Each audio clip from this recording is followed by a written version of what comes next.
lendemain du scrutin référendaire qui s'est soldé par la victoire déclarée du oui selon le ministère de l'Intérieur, Maître Marlène Fabienne Essola Efoutam, sans détour aucun, parle de l'expérience qu'elle a vécue sur le champ électoral lors de l'entretien qu'elle a accordé à la rédaction d'Empreinte Média. Merci de toujours me permettre cette expression à l'endroit de nos compatriotes qui nous regardent, qui nous suivent sur les différentes plateformes disponibles.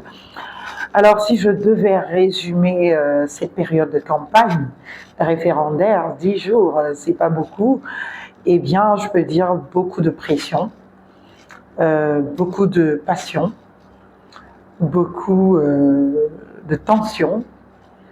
Et voilà, ça se résume en cela, pression, passion et surtout tension. Je n'avais pas eu l'opportunité de participer à une élection au Gabon à ce niveau, c'est-à-dire en étant moi-même au devant de la scène, j'ai souvent eu à accompagner des compatriotes qui sont candidats à des élections, à essayer de leur apporter un peu de mon aide dans ce que l'on appelle la campagne, la proximité, aller de maison en maison, essayer d'expliquer la nécessité de faire un choix à l'endroit du candidat pour lequel j'ai décidé bien évidemment de faire campagne, mais aller comme ça à une élection où on se met soi-même au devant de la scène, je ne l'avais jamais vécu et j'ai découvert en réalité un autre pan de l'environnement politique de notre pays qui me convainc aujourd'hui de la décision de plusieurs de nos compatriotes à ne pas s'engager en politique.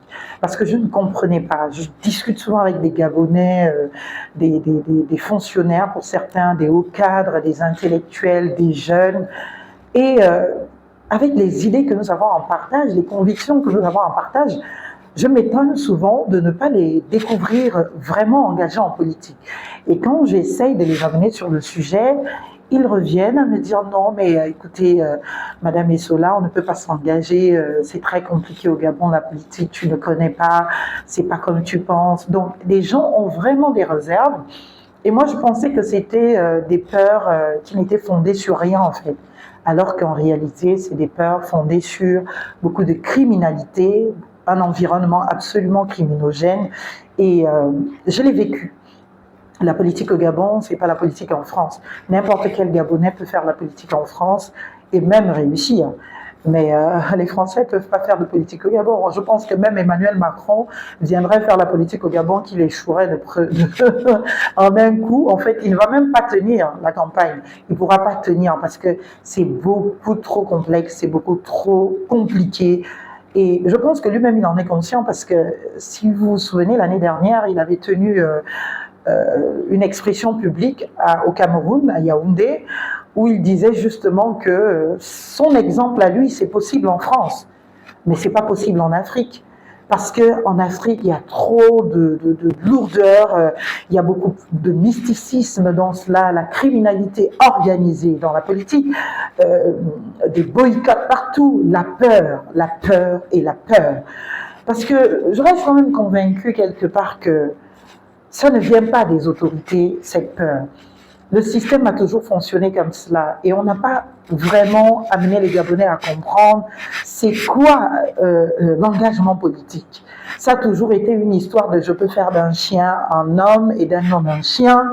Et les populations et les cadres de la République en sont tellement conscients que, eh bien, dans leurs agissements, ils n'agissent pas respectueusement à la République, ils n'agissent pas fidèlement à la République, ils agissent sur des peurs de perdre un poste, de recevoir des représailles, parce que je vous assure, jusqu'aujourd'hui, je me pose les questions, tout ce qui m'est arrivé à Nindic, je ne pense pas que ça venait vraiment du fond du cœur, et bien des miens de Nindic, parce qu'il faut le rappeler, on est tous parents, on est tous super interconnectés, et quand je vois que les miens me ferment les portes, m'empêchent de m'exprimer à Nindic, je me dis, il y a bien entendu autre chose.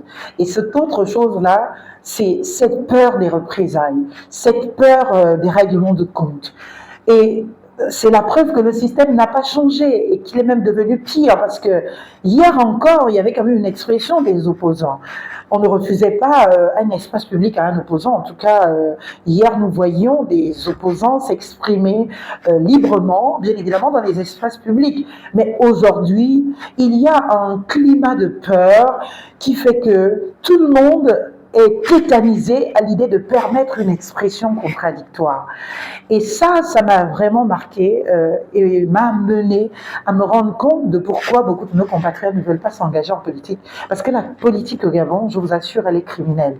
Et cette criminalité, elle rentre dans nos familles, elle rentre dans nos relations entre les humains que nous pouvons avoir en partage, et elle rentre dans toutes les considérations et les valeurs qu'on pouvait avoir avec les gens.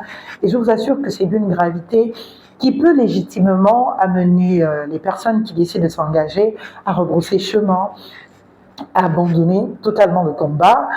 Et au lieu d'avoir cet effet sur moi, ça m'a donné la conviction vraiment de mener le combat pour la République, d'éduquer à la citoyenneté, d'éduquer à la République, de maximiser nos efforts là-dedans. C'est d'ailleurs pour cela que je réactive à fond tous les services de l'association dont je suis la présidente, Espoir Conscient. Aujourd'hui, il faut donc s'investir, et c'est pour ça que j'invite les compatriotes vraiment à me rejoindre dans cette ambition de faire la République au Gabon au travers de l'éducation à la citoyenneté, parce que plus nos compatriotes connaissent leurs droits citoyens, et de mieux en mieux, je pense, on sera de revendication à cette citoyenneté, et on amènera les pouvoirs publics à s'arrimer, parce qu'on nous dit souvent, et les gens qui le disent n'ont pas tort, que nous avons les dirigeants que nous méritons.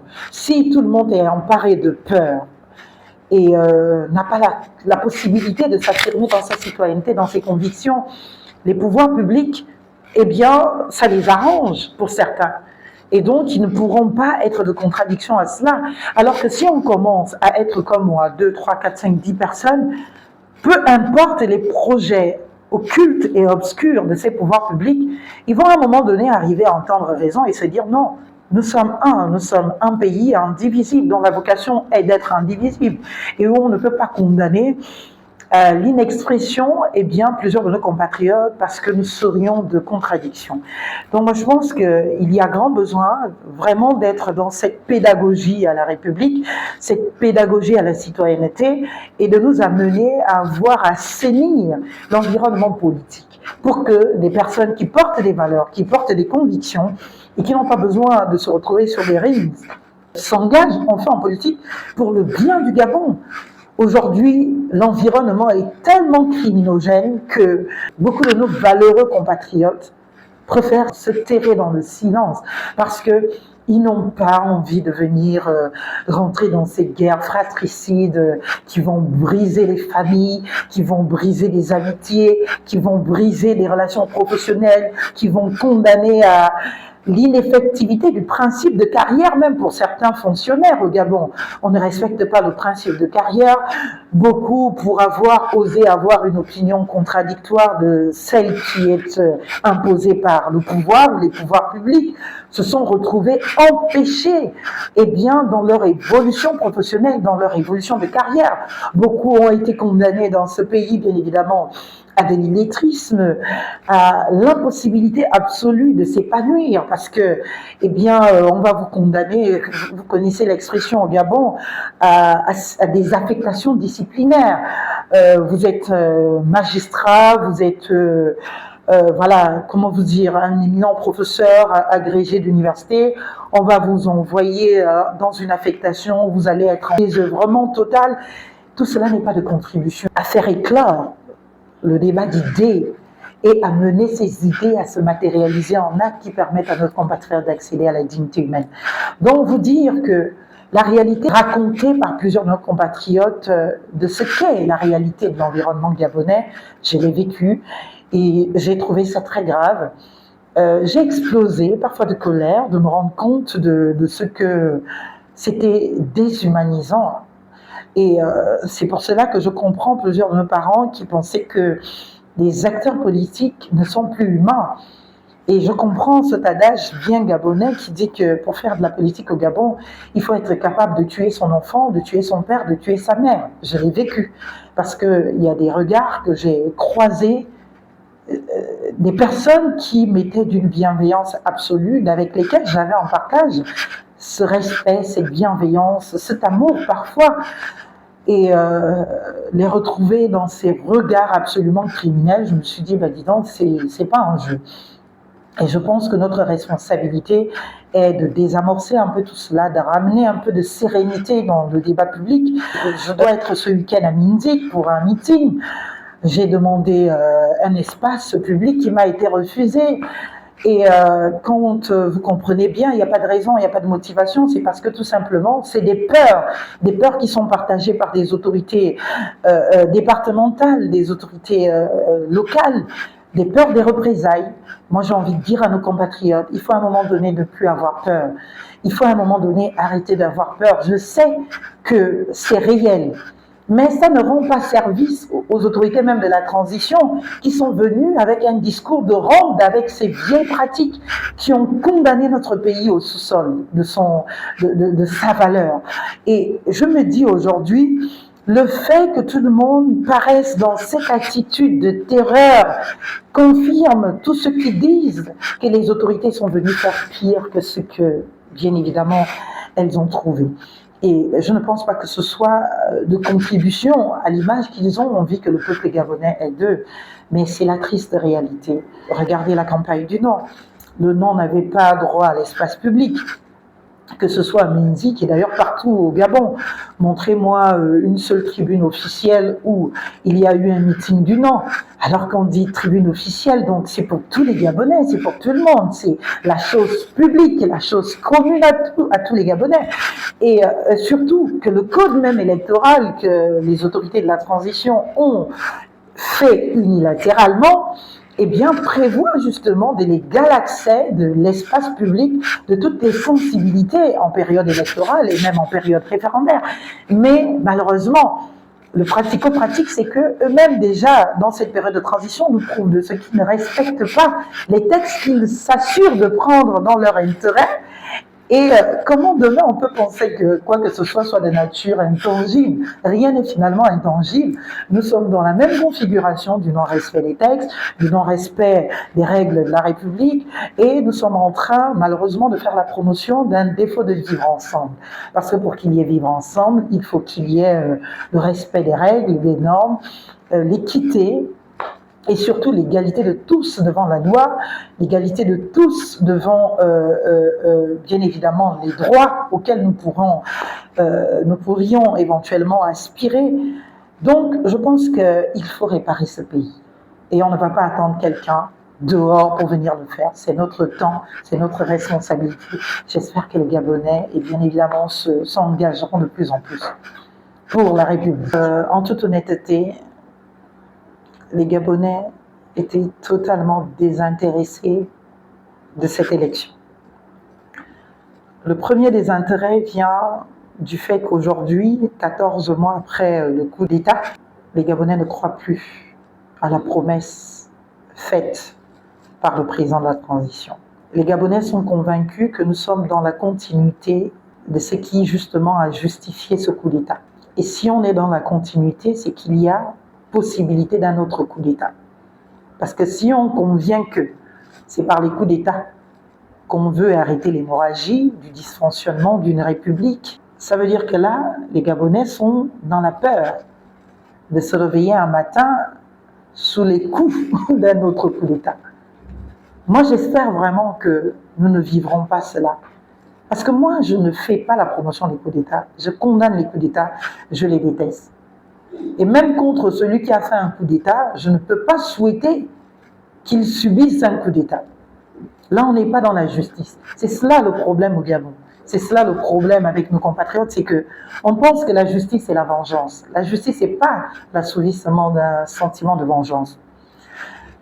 Parce que quand on est dans les comportements qui tendent à l'assouvissement d'un sentiment de vengeance, on a envie de faire à l'autre ce qu'il nous a fait et que nous n'avons pas trouvé bien. Moi, je condamne les coups d'État. Si je condamne le coup d'État de Lydie, c'est pas pour m'esclaffer demain du coup d'État d'une autre personne. Au contraire, je devrais avoir à condamner ce coup d'État.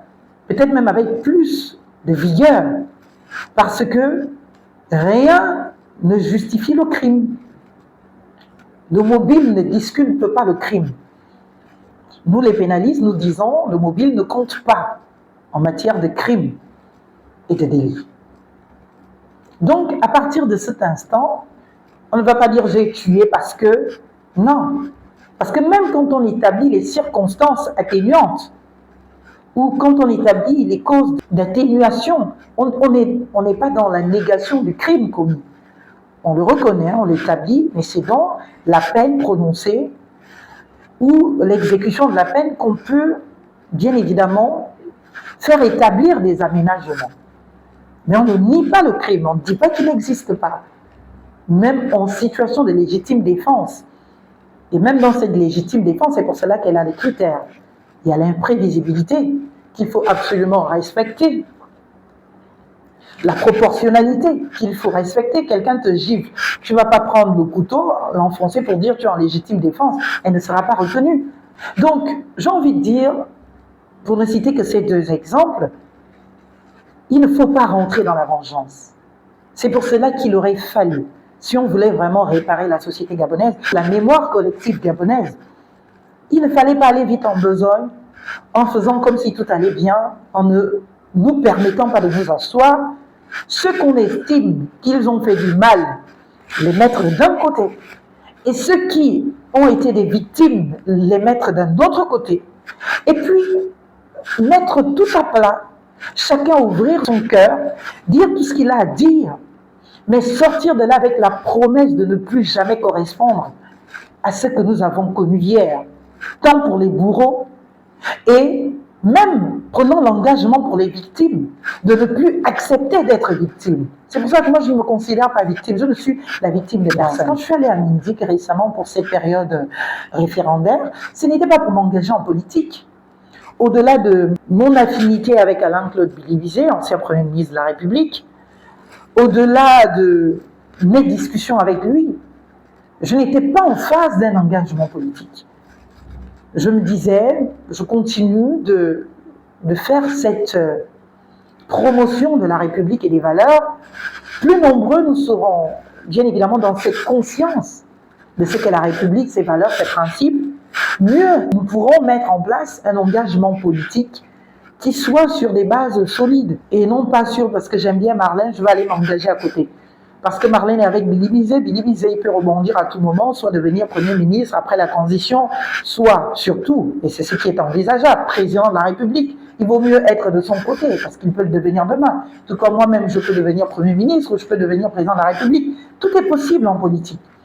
C'est pour cela que les comportements un peu extrémistes, il faut les éviter.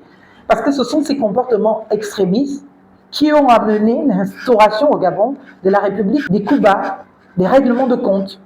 Parce que regardez un peu tout ce que je vis aujourd'hui à Mindik et tout ce que beaucoup qui se permettent une expression contradictoire à celle imposée par les membres du CTRI ou du moins supposée imposée par eux. Qu'est-ce qui se passe? Vous ne savez pas ce qui se passe dans les off-off. Je peux décider par coup de tête si mon engagement n'était pas fidèle à mes valeurs et à une véritable ambition ou à des aspirations profondes. Par coup de tête, tu peux décider, ok, tu vas avoir le pouvoir en place, tu prends ce qu'on te propose. Tu deviens le nouveau patron du Wellington, de Mindik, je peux le devenir, qu'est-ce qui m'en empêche? Et après, dès que j'arrive au pouvoir, tu arrives au pouvoir pour des mauvaises raisons. Parce que tu en as marre qu'on te mette les bâtons dans les roues, tu en as marre qu'on t'agresse, et puis tu prends le pouvoir parce que toi aussi tu veux régler les comptes. Et dès que tu arrives, tu règles les comptes à tout le monde, tu valses tout ce que tu trouves en pause, tu nommes tes propres équipes, tu mets tout le monde au chantage et tu te retrouves à faire exactement ce que toi tu combattais hier. Dans cet environnement, on n'avance pas. On n'avance pas du tout. C'est pour cela que je préfère travailler avec quelqu'un comme Alain-Claude Billy-Visé, qui n'est pas dans une quête d'accomplissement. Parce que quand tu as envie, tu te mets des petites cases. J'ai envie d'être ministre, j'ai envie d'être... Il a coché tout ça. S'il a une ambition à avoir aujourd'hui, c'est peut-être présidentielle. Il peut même redevenir Premier ministre. On a bien vu François Hollande, président de la République, qui est redevenu député aujourd'hui en France. C'est cela la politique. Il faut que les gens comprennent que ceux qui sont gouvernés aujourd'hui peuvent devenir les gouvernants de demain. Donc il ne sert à rien d'être dans le boycott des citoyens dans leur expression. Il ne sert à rien d'être dans les règlements de compte, parce que c'est un chemin qui n'a pas de fin. Étant alternativement gouvernant et gouverné, aujourd'hui je suis gouverné, demain si je deviens gouvernant, et que je reste sur les émotions, sur tout ce que j'ai subi, mais la première décision à prendre, c'est de faire payer à tous ceux qui m'ont fait. Ça dure, comme on dit au quartier, en les limogeant, et on assiste à cela tout le temps. Dès qu'on nomme une nouvelle personne, elle limoge toutes les personnes qui lui ont mis les bâtons dans les roues. C'est pas possible de continuer comme ça. Il faut à un moment donné s'arrêter et le dire, faisons la République. On ne peut pas se retrouver de cesse comme ça dans une République de règlement de compte. On a besoin de construire ce pays. Et pour le construire, il nous faut le courage de correspondre à l'ordre. Et ce corps doit être enseigné, inculqué, de la plus petite échelle au sommet, et surtout au sommet. Il faut que les Gabonais prennent la responsabilité et la mesure de se dire il faut que l'on se répare. C'est pour cela que, pour beaucoup, la transition était un espoir de cette réparation. Parce que si on ne se répare pas, on accumule des choses, ça va forcément exploser un jour. C'est comme nous, les femmes, enfin, je ne sais pas pour vous les hommes, tu es dans une relation amoureuse. Et puis bon, tu vis des choses, tu romps avec ton partenaire, tu es encore dans la douleur, tu ne t'es pas encore réparé, tu te remets dans une nouvelle relation. Forcément, elle ne va pas fonctionner. Parce que tu n'as pas eu le temps de faire le deuil de la précédente relation, de te retrouver toi-même et de savoir quel est réellement ton projet de vie et où est-ce que tu vas. Alors que là, on déshabille Pierre, on habille Paul, tout le monde est content, les mêmes tares demeurent. Et l'environnement criminogène dont je vous parle, il est là. On ne peut pas s'en sortir. C'est pour cela que j'en appelle à nos autorités de la transition, qui sont nos frères, pour revenir un peu à cette familiarisation de la chose publique, pour leur dire, nous ne sommes pas vos ennemis, nous ne sommes pas des étrangers face à vous, nous sommes vos compatriotes.